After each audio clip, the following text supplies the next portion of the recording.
ပို့ဆောင်ခြင်းသည်လောဘနဲ့ဒေါသကိုထိန်းချုပ်ခြင်းပဲဖြစ်တယ်ကိုယ်တဏ္ဍာမှာလောဘမဖြစ်အောင်ဒေါသမဖြစ်အောင်လောဘဒေါသကြောင့်ဖြစ်ပေါ်လာမဲ့ကာယကံနဲ့ဝစီကံနှစ်ခုကိုထိန်းချုပ်လိုက်တာကိုချင်းသီလပဲအဲ့ဒီကိုချင်းသီလနဲ့ပြည့်ပြည့်ဝဝကျင့်သုံးနေထိုင်တာကိုပဲဥပုသ်ဆောင်တယ်လို့ခေါ်တယ်ဥပုသ်ဆောင်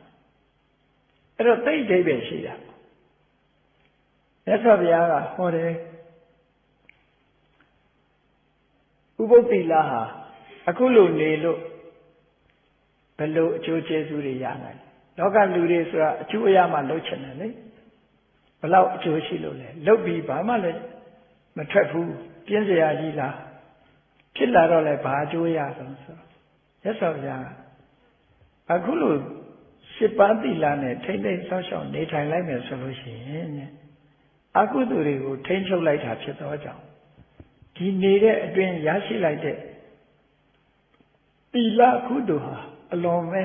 ကြီးမားတဲ့အကျိုးကျေးဇူးကိုပေးနိုင်တယ်။လောက်ထိတန်ဖိုးကြီးတယ်လဲဆိုတော့ဝိတ္တခါကျောင်းမကြီးကိုမြတ်စွာဘုရားဟောတော့ကမ္ဘာလောကကြီးမှာရှိတဲ့စိန်ရွှေယရနာအလုံးတွေအဲ့ဒါကတပုံပုံဟောဒီ7ပါးသီလစောင့်လို့ရလိုက်တဲ့အခုလိုစနစ်တကျမုံမုံမြတ်မြတ်လေးလေးနက်နက်စောင့်ရှောက်လို့ရလိုက်တဲ့ဥပုသ်သီလကတပုံပုံ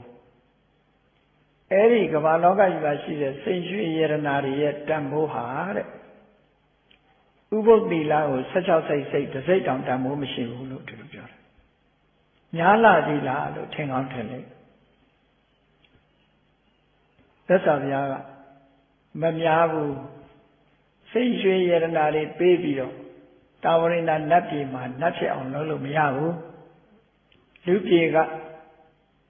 အနှစ်တရာဟာတာဝရိဏနတ်ပြည်မှာတရက်ပဲရှိသေးတယ်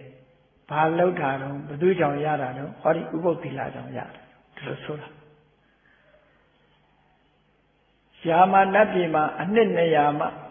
လူပြေအနှစ်200မှယာမနတ်ပြည်မှာတရက်ပဲရှိသေးတယ်လူပြေအနှစ်300မှတုတ်တိတာမှတရက်ပဲရှိသေးတယ်အဲ့ဒီလိုကိန်းကနန်းကတက်တန်းတွေဟာမြင့်မြင့်သွားတယ်အဲ့ဒီလိုမြင့်သွားတဲ့တက်တန်းရှိတဲ့ချမ်းသာဒုက္ခအလွန်ကြီးမားတဲ့နတ်ချမ်းသာတွေကိုဘယ်သူကပေးနိုင်တာတော့ဆိုဟောဒီဥပုသ်သီလကပေးနိုင်တယ်တဲ့ဒါကချမ်းသာခြင်းနှိုင်းရှင်ကြည့်လို့ရှိရင်ဒီလိုကြွားချတယ်ဒါဖြင့်လူချမ်းသာနဲ့နတ်ချမ်းသာကဘလောက်ကြွားလို့တော့လို့ဆိုမြတ်စွာဘုရားပင်လယ်ထဲကရေတစ်စက်ခတ်ယူလိုက်ပြီးတော့